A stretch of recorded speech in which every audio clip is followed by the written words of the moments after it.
mais moi j'ai des enfants de 11 ans qui devraient être en Oh. 6e qui ont des MST, madame. Mon Dieu. Et que l'État français a transformé en prostituée. Il va mettre sa femme au chômage.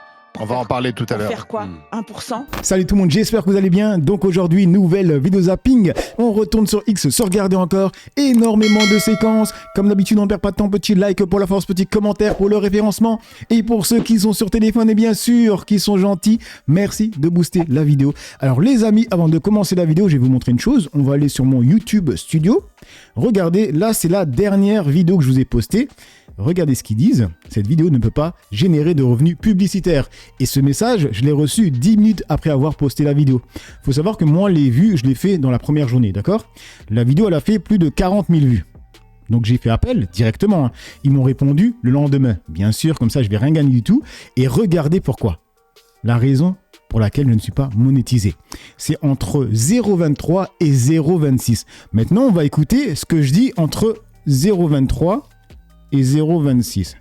Jack Lang, franchement, la séquence, elle est complètement lunaire. On est clairement dans le monde de South Park.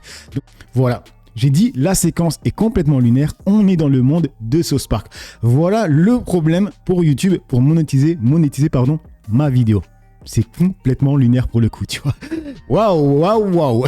Bref, vaut mieux en rire qu'en pleurer. On enchaîne avec la première séquence, c'est marqué les loyers impayés. Alors là, les amis, quand je vais donner mon avis, je sens que beaucoup de personnes ne vont pas être d'accord avec moi. Donc, je vais répéter disclaimer, ce que j'ai dit plusieurs fois sur mes vidéos, sur ma chaîne, tu vois. C'est qu'on peut ne pas être d'accord avec ses amis, ses collègues, sa femme, sa famille. Mais c'est pas pour autant qu'on les insulte. On peut discuter avec, d'accord? Donc, calmez-vous dans l'espace commentaire. Ne mettez pas les organes. Ne m'insultez pas, d'accord? Vous pouvez ne pas être d'accord avec moi. Argumentez tout simplement, ok?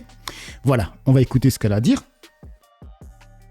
Quand je vois les trucs des loyers impayés et tout, et les gens dans les commentaires ils sont en mode, enfin, des comptes qu'il y a des gens qui remboursent leur crédit, enfin, qui attendent le loyer pour rembourser leur crédit.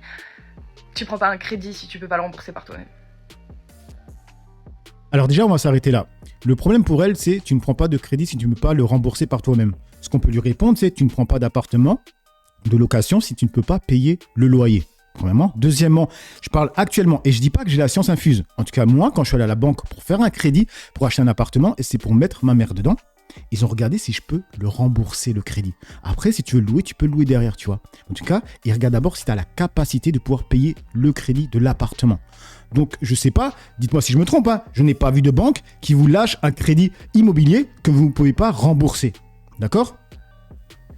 Baser le remboursement d'un crédit sur le revenu d'un autre.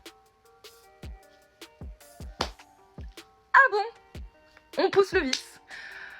Je trouve que c'est une dinguerie de se construire un capital, un gros capital, sur le dos d'autrui.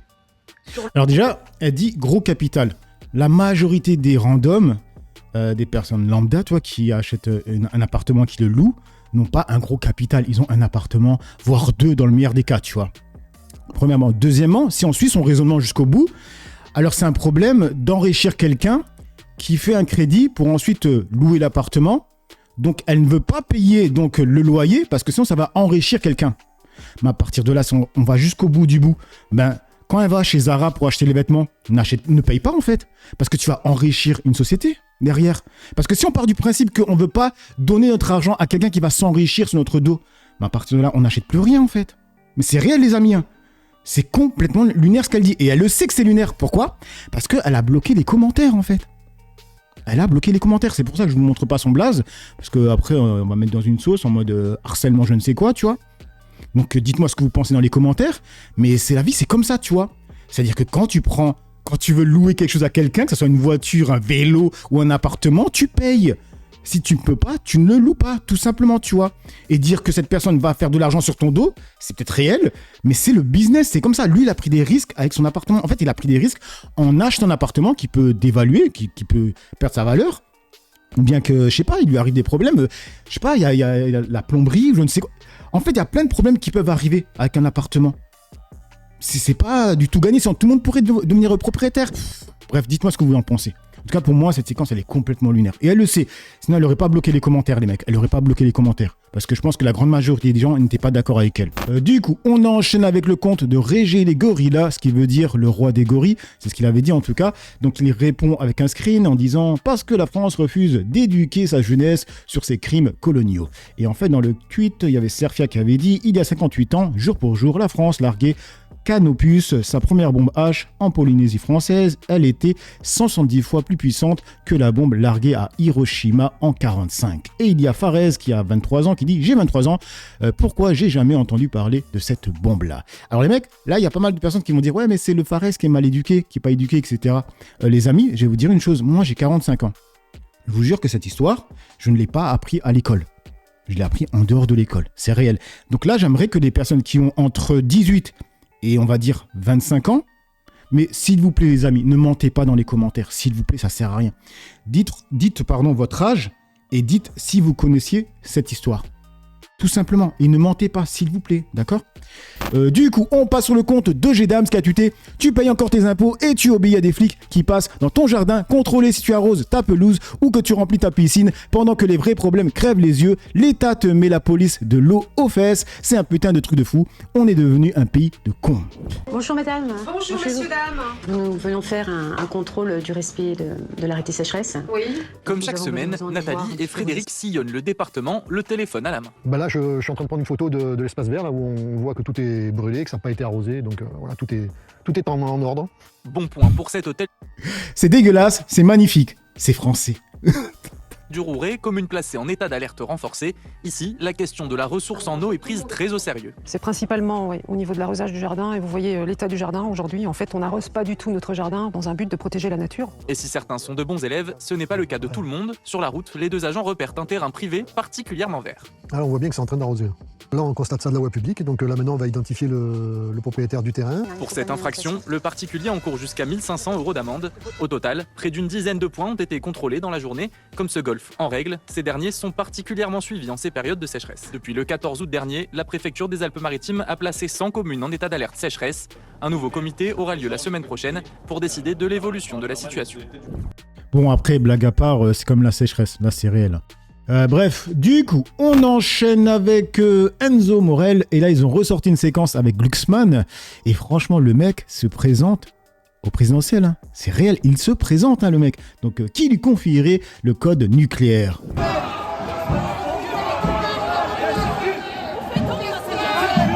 Attendez, je vais couper le son, et vous répétez, ce mec se présente au présidentiel. Ce mec se présente au présidentiel. Quand je vous dis c'est South Park, je vais être démonétisé à cause de ça. Du coup, on enchaîne avec Renard Jean-Michel, c'est marqué, c'est les Russes. S'il est sur la liste d'Epstein et s'il envoie des photos de sa bite à tout le monde. Note, certains fans disent que c'est de l'humour entre lui et Laurent Baffy. Je vous laisse juger. Il planque son fric en Suisse, il est sur la liste Epstein. Ouais. Pourquoi t'es sur la liste? Je pense que ça a été rajouté. C'est un truc russe. Je pense que il y a plein de noms complètement absurdes. Et je pense que c'est un truc, tu vois, une déstabilisation russe, à mon avis. Ta mère était juive. Exact. D'accord, donc tu es juif. Bah, suivant les critères des juifs et des nazis, oui. T'as quand même une petite réputation, Ah. c'est que tu envoies des photos de ta bite à tout le monde. Bon, pas tout le monde, là, arrête, t'es fou, tout le monde, non, arrête. Mais pourquoi il dit que c'est le critère des nazis? C'est dans la religion juive qu'ils disent comme quoi t'es juif quand ta mère est juive. Comme ça vient de la mère, un truc comme ça. Puis aux copains, aux amis, voilà, non, c'est pas méchant. C'est pas méchant, enfin, c'est la nature, merde. Non, moi les Ouais, échos bon. que j'ai eus, c'est Ouais. t'habites en érection Ouais. et que à des femmes ou des enfants. Bon, jamais les enfants, monsieur. Jamais. Alors ça, moi j'ai une ligne rouge. Jamais les enfants. C'est là où ça dérape beaucoup, j'ai envie de dire. Bref, dites-moi si vous pensez que c'est de l'humour entre eux ou non. Du coup, on enchaîne avec Juan Branco qui réagit à la séquence de Gabriel Attal. Et oui, encore cette séquence, parce qu'en réalité, c'est une séquence de zinzin. Donc il a dit, cette vidéo a fait plus de 4 millions de vues. Pas une reprise, vérification, mention ou démenti dans la presse institutionnelle. Il s'agit pourtant potentiellement de faits particulièrement graves concernant un candidat à l'élection présidentielle à 11 mois de celle-ci.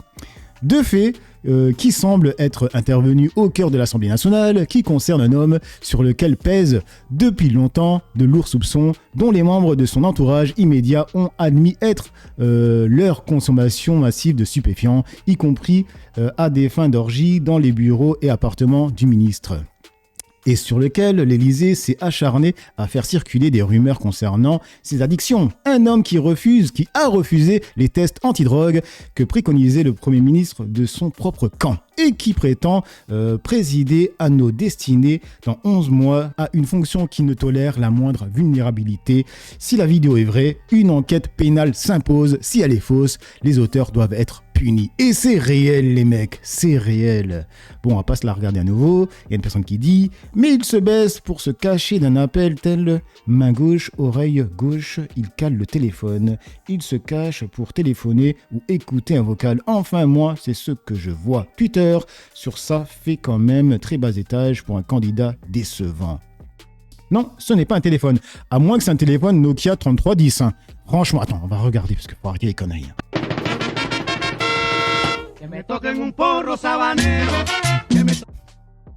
Regardez, il va zoomer. Est-ce que... Non, il faut arrêter les conneries. Ça, c'est un téléphone. Même un 3310, ça fait pas cette taille. Sérieusement. C'est vrai que là, maintenant, quand il dit ça, j'ai l'impression qu'il a la main là. Je vais être honnête. Maintenant, j'ai l'impression que la main se met là. Mais bon, personne ne réagit à ça. Ils en parlent pas sur les chaînes d'infos. C'est quand même bizarre. Hein. Du coup, on enchaîne avec Michel Hamas, l'avocat qui parle de pédo constamment, c'est un des rares. Donc là, il a tweeté « La lutte contre la pédo n'existe pas en France. » La pédophilie n'existe pas dans notre pays. C'est terrible, c'est très important ce que vous dites. C'est un fait. C'est un fait. Par exemple, là, c'est compliqué d'attraper les agressions dans la famille et dans le milieu scolaire. Mais il y en a qu'on peut attraper, ceux qui payent pour avoir des relations sexuelles. On peut les attraper. Pourquoi ? On a leurs adresses IP, vous dites, hein, pour les ordinateurs. Il y a les enfants sont livrés à la pédophilie par des réseaux de pédophilie à base de plusieurs sites. Il y en a un notamment, Sex Model, qui est un site d'escorte. Une fois que vous avez repéré le signal pour avoir un enfant, vous regardez si elle vous convient. Alors les mecs, c'est dans la vidéo que j'ai appris qu'il y avait un site qui s'appelait Sex Model, où il y a des petites. Pas enfants, c'est-à-dire... Ah mais moi j'ai des enfants de 11 ans qui devraient être en 6e qui ont des MST, madame. Mon Dieu. Et que l'État français a transformé en prostituées en quelques semaines. Il y a 20 000 enfants qui se prostituent à partir des foyers de l'aide sociale à l'enfance, tout le monde le sait, personne ne fait rien. Et ce site-là, par exemple, quand je dis il n'y a pas de lutte contre la pédophilie, ce site, on a l'adresse IP, on a le numéro de téléphone de l'enfant, et ça se fait sur Snapchat, c'est-à-dire on localise les gens au mètre près. On a demandé au gouvernement de le fermer en septembre. On a eu des réunions de travail avec une plateforme pluriministérielle, intérieure, justice, santé, femmes, informelle sur Zoom, avec des directeurs de cabinet. On a dit, mais il faut fermer ce site. On a demandé la fermeture de ce site. On l'a demandé en septembre dernier. C'est toujours pas fait, maître ? On est en jeu. Mais pas du tout. Mais il n'y a pas un acte posé. Le gouvernement fait des effets d'annonce. Et alors, il y a fin mai, il annonce, le ministre de la Justice, on va tout bouleverser. On va faire une liste noire des agresseurs sexuels. Tout le monde dit, c'est super bien. Et on va placer les enfants qui sont placés chez les grands-parents. Tout le monde dit c'est super bien. Mais la liste noire, elle existe, c'est le fichier FIJAS, dans lequel il y a tous les agresseurs condamnés, mais il y a également celui d'aujourd'hui. Tous ceux qu'on a poursuivis ou qu'on a suspectés. Ce fichier a un spectre hyper large, il suffit de le consulter. Et personne ne le fait. C'est-à-dire que le ministre fait un effet d'annonce d'un truc qui existe déjà. Quand on sait aussi peu de choses sur une matière, c'est peut-être bien si on se tait. Oh. Bref, du coup, on enchaîne avec John Delorenne, c'est sur BFM avec Sonia Mabrouk qui met en difficulté et révèle le vrai visage de Jean-Philippe Tanguy sur le sujet des réseaux sociaux. Tellement lâche, parce qu'il faut utiliser le bon mot, qu'ils envoient une haut fonctionnaire pour se couvrir au lieu d'assumer leurs responsabilités depuis 10 ans. C'est bien vous qui déclariez il y a quelque temps, sur l'antenne de CNews d'ailleurs, en évoquant la vérification d'identité obligatoire pour tous sur les réseaux sociaux, vous disiez quand même, je vais vous citer, c'est assez... Ah mais j'assume. Ça, vous assumez, c'est assez savoureux. On fera le même système que se connecter aux impôts et il n'y a pas plus sécurisé et confidentiel que le système des impôts. Vous avez eu du nez, hein ? Non mais déjà j'avais mis au conditionnel, mais je vais vous dire ce qui s'est passé. En tant que député... Mais non mais excusez-moi. Ouais, les impôts qui ont été hackés, on va dire. En tant que député de la République, on auditionne des fonctionnaires, des ministres. Vous reprochez au gouvernement d'avoir eu confiance comme fou, monsieur Tanguy ? Non, mais moi, je ne suis pas à la tête du ministère, madame Mabrouk. Je ne suis pas à la tête du service. Je n'auditionne pas ceux qui s'occupent de la sécurité informatique. Quand vous êtes parlementaire... Non, mais c'est intéressant la question que vous avez posée. Moi, je ne vais pas me défiler. Péché par naïveté, alors. Peut-être que j'ai péché par naïveté, mais dans une république, dans une démocratie, si les parlementaires posent des questions à des fonctionnaires et que ces fonctionnaires mentent aux parlementaires, est-ce que le problème c'est que le parlementaire a confiance dans le fonctionnaire et le ministre? Des membres de l'administration ont menti? Non mais c'est pas que je pense, c'est que je le sais. Puisque plusieurs fois, j'ai eu plusieurs auditions en tant que rapporteur de président notamment. Bref, la vidéo elle dure 8 minutes, j'avais même pas vu les mecs, désolé. Hein. Et ensuite il nous dit quoi? La séquence dont fait mention Sonia Mabrouk. Cela, l'idée d'une forme de passe numérique qui s'impose. Vous avez raison, c'est le risque, mais on peut faire autrement. Aujourd'hui, vos impôts, 99% des Français paient leurs impôts en ligne, il n'y a pas eu de confiscation de l'identité ou de l'anonymat parce que vous payez vos impôts en ligne, et il n'y a pas plus confidentiel et sécurisé que les impôts. Donc je pense qu'il faut être vigilant, et c'est le rôle aussi des Français et des citoyens qui nous interpellent sur les réseaux pour qu'on ait cette vigilance, on ne lâchera rien, mais il faut protéger les enfants. Du coup, on passe sur le compte de JF qui a marqué, et ça continue, encore des églises incendiées, c'est bizarre, les mosquées ne brûlent jamais. Allez, tu filmes tout.